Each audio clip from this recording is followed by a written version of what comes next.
Welcome to Space Startup News live stream. I do this live stream every week at the same time. So thank you for joining. And we have in the house, we have Christian Zemensky, and we also have Marty as well, which is great.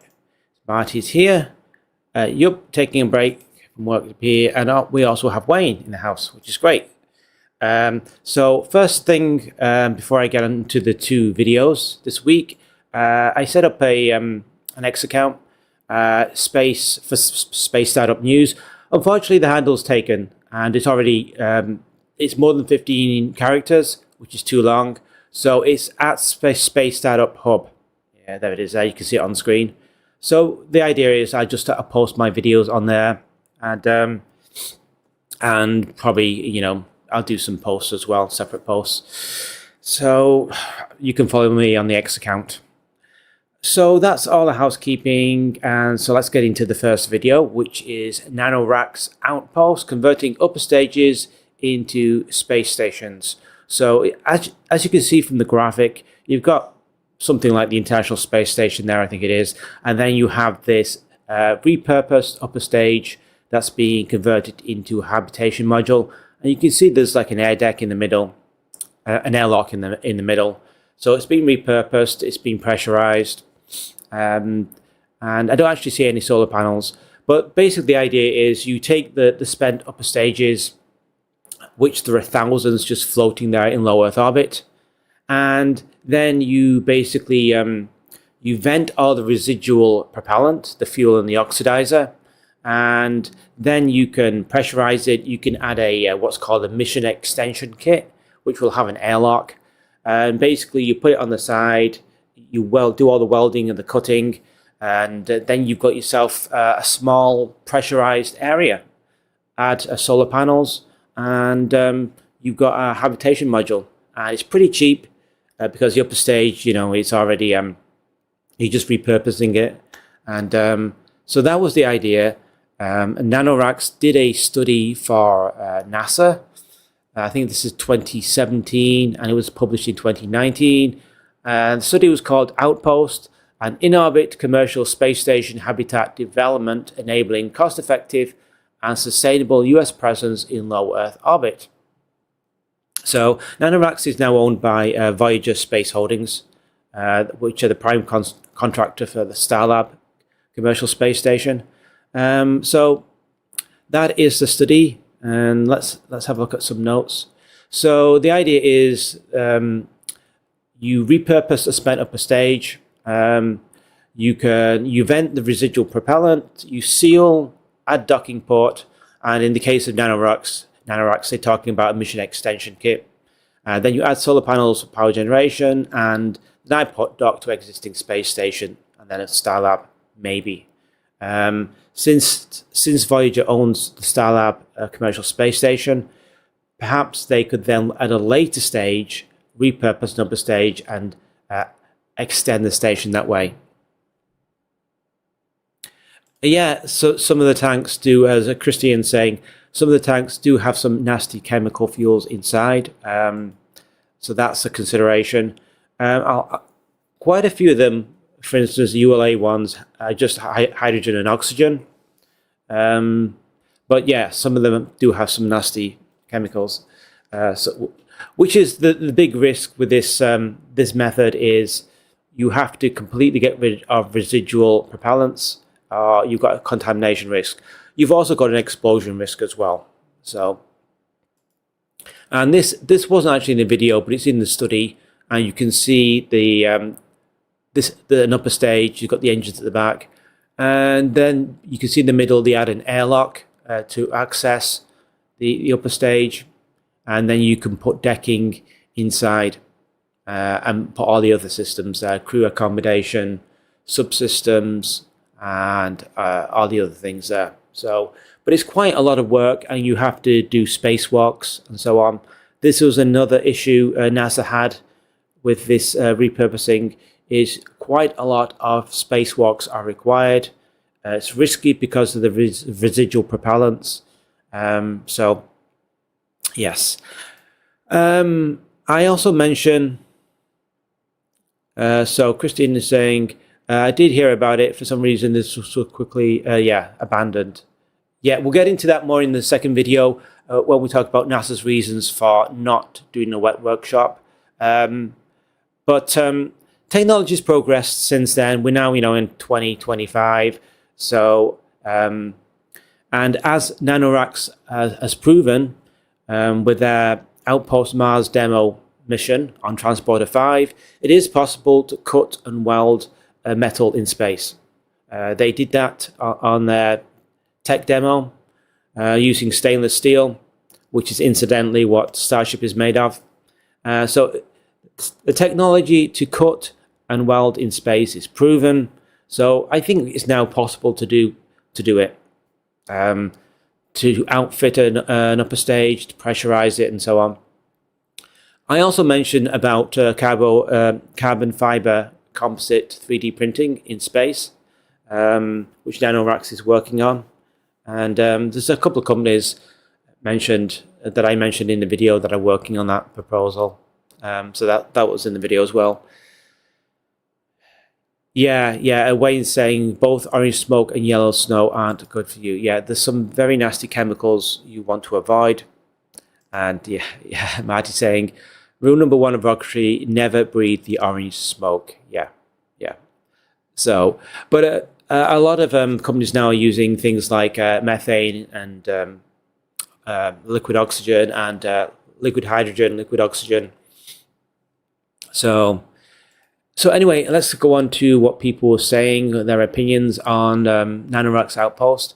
So we have Dave in Vegas saying, doesn't make sense to me. The spent stages would need a lot of work to add support for docking, power, temperature regulation, life support, plus all the things needed to perform any useful work. Seems a lot easier to build specialized modules on land, instead trying to retrofit old debris in orbit. Well, there are a lot of technical issues, like Dave has just mentioned there.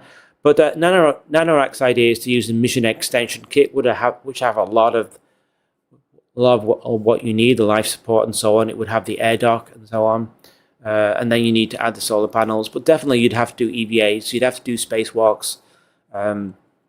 So yeah, there'd be quite a lot of work required. But the idea is that it saves money because, spent upper stage is already there. So, and Ryan Block B5 is saying, reusing upper stages seems like a great idea 40 years ago and a great idea today. Yep, I agree.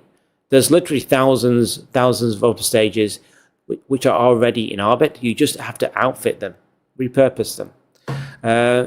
Mr. Glenn Space is saying, one problem might be the residual fuel or chemical smell, which could affect the astronauts. This is probably the biggest risk, I think, is the residual fuel.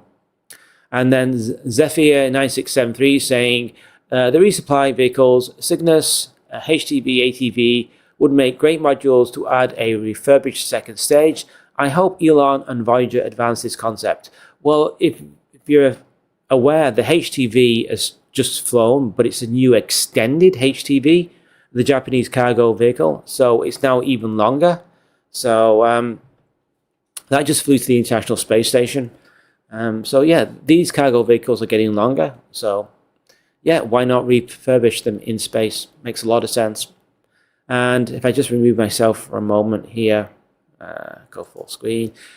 Kirsten is saying, but these tanks were to burn on the way down. They had a small bomb inside. They would detect pressure. They go boom into smaller parts and get burned out in atmosphere, not to fly in space around Earth. Yeah, so I think the first stages is quite difficult, unless it's something like the Space Shuttle external tank, which mostly got to orbit. But a lot of the first stages just don't get anywhere near orbit. For instance, the Starship booster doesn't get anywhere near orbit. It stages quite early. It's up and down in 5 minutes. So you really couldn't repurpose that. Yeah, but certainly second stages, which do get to orbit. And we have D. Jackson saying, here is an idea, pre-stamp the upper stages before launch to accept docking ports and hatches. This would greatly increase the ease of modifying them in space. Result would be a unbolt a flange and attach the docking port or hatch. The incentive to the launch provider might be a percentage of profit over time of the operation of the resultant module. Win-win. Yeah, that makes a lot of sense to me. And potentially, companies that put these upper stages in space, they could sell them to a company that wants to repurpose them, sell them for $10-20 million, and yeah, it could be that could provide the profit motive, which is lacking at the moment. The problem with all the orbital debris, no one makes any money by bringing them back to Earth, by deorbiting them. So where's the money coming from? And selling them to be repurposed into a habitation module provides the profit the motive. And yeah, you can certainly on the ground make it easier for them to be repurposed. Like this guy says, as D. Jackson says, you can add the docking ports and hatches in advance, not the actual docking port, but the interface. And obviously, you still have to cut the hole while you're in space and do all the welding, but you could certainly make it easier. So let's see. I think there's another comment I want to add here, and Wingsley saying the generic notion of repurposing rocket upper stages sounds like a great idea, at least in theory. If NanoRacks Voyager can devise a cost-effective way to repurpose abandoned upper stages in orbit, this could be a tremendous opportunity to build space stations. One question on my mind: how many abandoned upper stages are currently orbiting Earth? So if I go full screen, so I think it's thousands. There's a NASA report saying it's at least 1,000, and it's probably more now. The Chinese rockets leave a lot of the upper stages in space, so it's well over 1,000. And the average mass of an upper stage is around 5 tons. So if you do the calculation, there's 5,000 tons of material, aerospace grade metals and materials in space. So potentially you have a lot of a habitation volume if it gets repurposed. And as Christian's saying, I talk about habitation modules, but it doesn't have to be just habitation modules. It could be a propellant depot, for cryogens, liquid oxidizer, liquid oxygen, liquid hydrogen, liquid methane. It could be for consumables. It could be water. It could be gases. You could basically add a tether between two tanks, two modules, and spin them around for spin gravity. You could put agriculture, hydroponics there. There's a lot you could do. It doesn't just have to be habitation modules. And also Marty's saying about radiation protection. And also there's insulation, thermal insulation. But some of the studies mention what they call spray-on protection.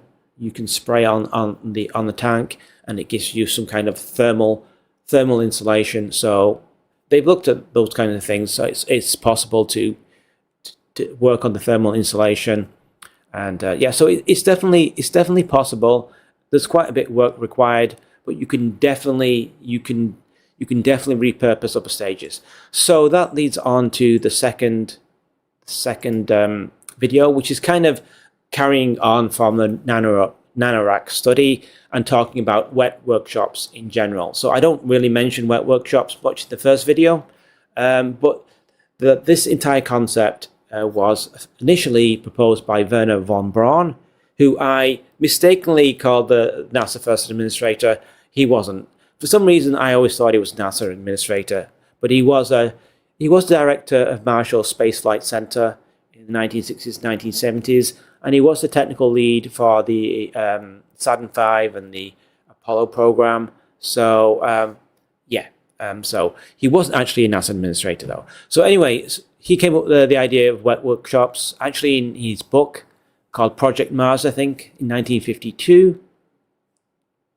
And Christian saying, these tanks are already pressure checked and have insulation on them. Yeah, all these tanks are what's called pressure vessels. They are built to withstand a high amount of pressure. So pressurizing to 1 Earth atmosphere is no issue, no problem at all. Yeah, so Werner von Braun came up with the idea of a wet workshop, and the idea is very simple. Let's see if I've got the graphic for it here. Is that what I want to talk about? So basically, I don't want to talk about that at the moment. So bring this up here. So the idea is you use like the external space shuttle external tank, or use the second stage. You vent all the residual fuels, you seal it, you add an airlock, and you add solar panels, and you have a habitation module. And here's a graphic. So this is the Saturn V upper stage. You've added an airlock, you've added the Apollo command module, and then you've added solar panels and so on. This is basically Skylab. If you can see this here, the multiple docking adapter here, and you've got solar panels on the side. So this is basically the Skylab concept, which was originally a wet workshop concept.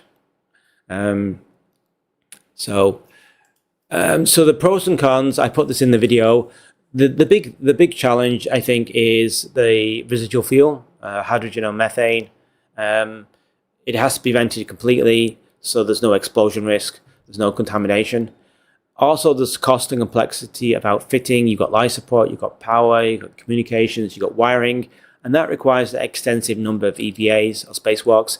NASA worked it out. It would have to be something like, I don't know. It was a lot of spacewalks needed, and that which was risky and so on. And then you've got you need to dock all the modules together as well. So the advantages are it's cheaper than building all new hardware. NASA calculated for the wet workshop idea, it would be 1.2 to 1.5 billion as compared to a brand new module, which would cost NASA 3 billion. So it's like half the price. The hardware already exists in space, just outfit it. You know, it gets rid of all the orbital debris, which is floating there, repurpose it into something useful, and double the space available for some systems, e.g. Starship. You go from about 1,000 cubic meters of internal volume to 2,000 cubic meters, which is twice the internal volume of the International Space Station. So you get a huge amount of habitable volume just from a single vehicle, which is amazing. And remove that. This is actually in the study, and they have an example of two space shuttle external tanks docked together and then pressurized with a docking adapter and so on. So, you know, that was one of the ideas. And it wasn't just NASA. This is, in fact, an Ariane 5 upper stage. And ESA did study the idea of repurposing it into a small space station. This would be about 25, 30 cubic meters, so quite small. Vast Haven 1, for example, would be 45 cubic meters. So, yeah, it's small, but you could spend a week or two in there, astronauts. So, ESA did think about that for a while. They didn't go ahead with it in the end. But I think perhaps the best vehicle would be a Starship. There's various variants. You've got the vanilla Starship, then you've got the lunar Starship. So if we have a look, I think I have, these are the latest renders from SpaceX. So you've got the vanilla Starship that we've seen launched quite a few times. Then you've got the tanker variant.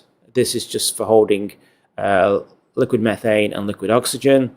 And then you've got the lunar Starship, which is does not have any flaps, a heat shield, and this is for landing on the moon. So those are the three different variants of Starship you've got. And we have some renders here.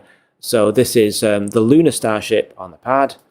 As you can see, the windows and so on, landing legs. This is it refueling in space. So you can see it already has the capability to kind of dock. So potentially, I mean, you can imagine welding them together or something. And then this internal volume. So you can see it's very, very, very large.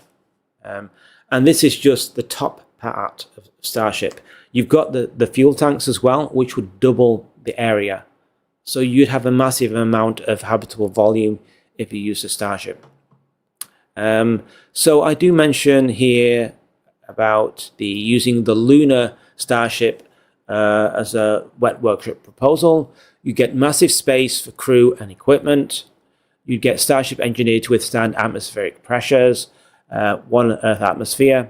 You get fuel tank decks with drainage holes acting as anti-slosh baffles, and you get to repurpose existing hardware. The risks are, as always, venting risks, and then modification increases complexity. So the idea with the Starship is you put the internal decking in the fuel tanks to begin with on the ground. They'd have drainage holes, and you'd have a large central hole, and all you need to do then is add a ladder to access the lower decks. So the fuel would be in there, and because of the drainage holes, it could move around, but it acts as an anti-slosh baffle, which is beneficial. And Christine is saying you need astronauts in space to change parts, tighten some bolts, and do some very simple repairs or fixes. Adding an airlock to a tank. Would that even be possible? Spaceworks go, well, you need to be able to cut metal in space and do welding, but we know that's possible because Nanoracks did a tech demo on Transporter 5 where they cut metal, in fact, cut stainless steel in space. So that's been demonstrated that can be done. We know we can do electron beam welding in space because Think Orbital has done it in space, a tech demo. So both the operations, the cutting metal and the welding of metal, have been demonstrated in space already. So yes, so you put the internal decking in the fuel tanks with drainage holes. That actually is beneficial because it's like an anti-slosh baffle. And then once it's landed on the moon, you vent all the fuel and you have the decking already. All the outfitting equipment can be in the pressurized area. So you'd have all your welding tool, your metal cutting tools. You'd have the pressurized gases. You'd have the ladders to add to the lower decks. So it's all possible. And I have this graphic here to suggest. So the very first stage, you could just land it on the moon and repurpose. But later on, it would make sense if you excavate an area and drop the Starship, partially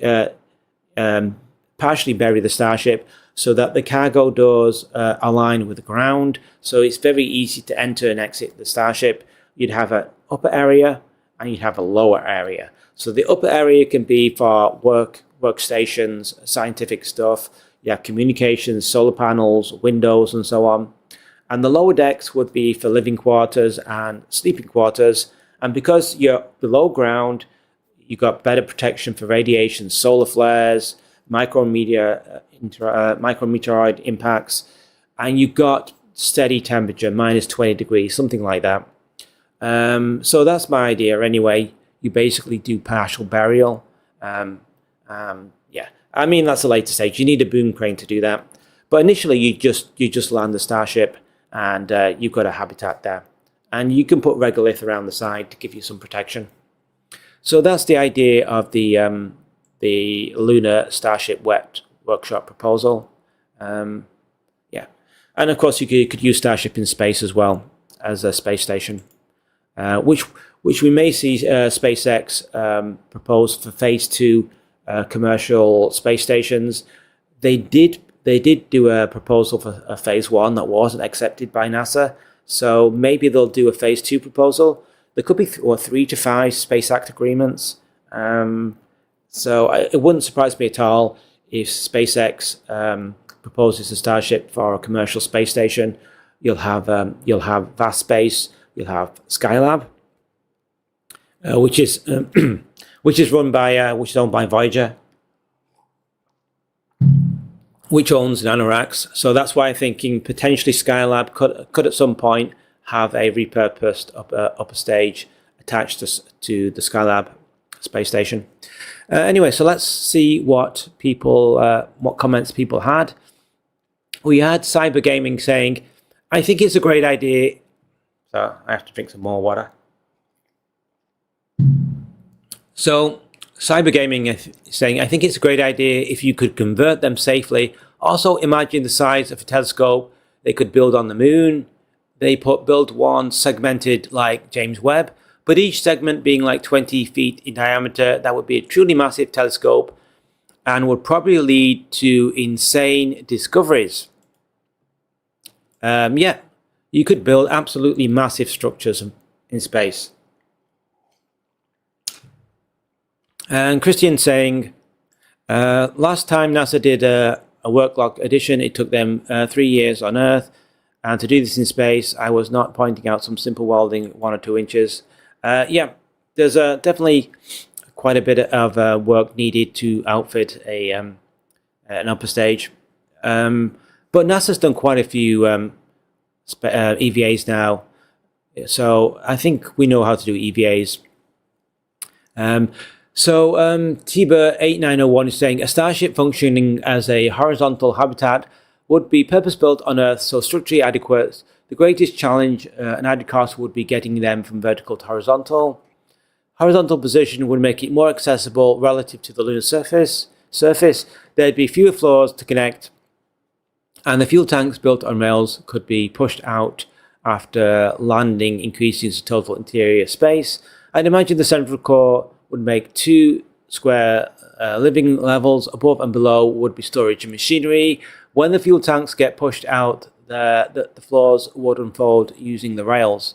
So I've seen some proposals for a horizontal starship, and certainly it is possible, but it's quite a bit of quite complex, because you'd have to strengthen the starship, because it's designed, it's engineered to withstand the compression in a vertical position, not horizontal.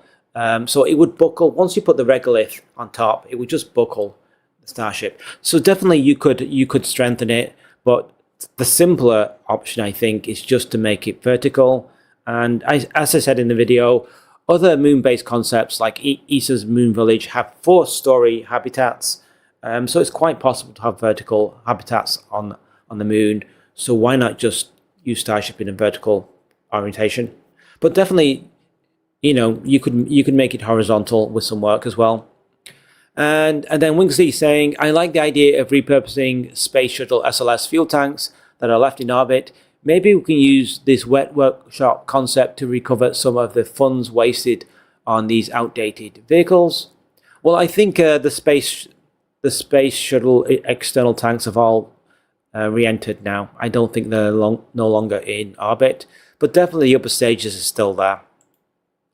And he goes on to say, the notion of wet workshops only makes sense if 1, Think Orbital can't get its robotic Think platform kits to work cost effectively, and 2, Sierra Space can get its live inflatable habitat modules to work cost effectively. Think Orbital and Sierra Space will be the systems to beat if by some miracle all 3 notions, wet workshops, Think Orbital and Sierra Space, all can be made to work cost effectively. It would be an interesting idea to see if a working space station could be built using all 3 approaches applied on the same station. Where am I? There I am. So yeah, it would be an interesting concept, and it's not just Think Orbital. So Think Orbital are working on welding in space using electron beam welding. But I did a video just the other week on Space Quarters, who are doing exactly the same thing. That is electron beam welding in space. So there's now 2 companies. Think Orbital's a US company, and Space Quarters is a Japanese startup, who are both working on electron beam welding in space, and they've demonstrated it on Earth. Space Quarters demonstrated on Earth, and Think Orbital have demonstrated in space, on the International Space Station. So welding we can do in space, we can do metal cutting in space because of nanoracks. So we've demonstrated the technology to do this kind of repurposing. We know how to do spacewalks and so on, mission extension kits with airlocks and so on. So it seems we have all the pieces to do this. We just haven't done it yet, mostly because of the risk of residual fuel. I think that's the big issue. That's why NASA decided with Skylab to go from wet workshop to dry workshop. It was just less risky to outfit everything on the ground. You don't have residual fuel. You don't have to do all the spacewalks. So that's why they switched from wet workshop to dry workshop idea. But I think, yeah, we just have to, someone or some space agency just has to try this, and we'll see how easy or how difficult it is to do. So yes, that's what I want to talk to you about this week, those two videos. But I do want to say what I'm going to do next. This is next week. This is a brand new space startup called Bazaar. I think, well, Bazaar. There's not a lot of information about it. They do have a website, and there is one news article. But basically the idea is, and this is a crazy idea, but they're going to put their payloads on the first stage of Falcon 9. Not the second stage, where payloads normally go. They're going to put it on the first stage. And the reason is they're doing some kind of manufacturing, in-orbit manufacturing. So the first stage comes back. So they can then get their payload back from SpaceX. They've got an agreement with SpaceX. So I don't really know much about it at this point, but I'm going to do a video on that next week, because that's kind of interesting that you can actually put a payload on the first stage of Falcon 9. But anyway, that's next week. And I'm probably going to do, I think, I mentioned the DARPA's field guide for lunar commercial activities.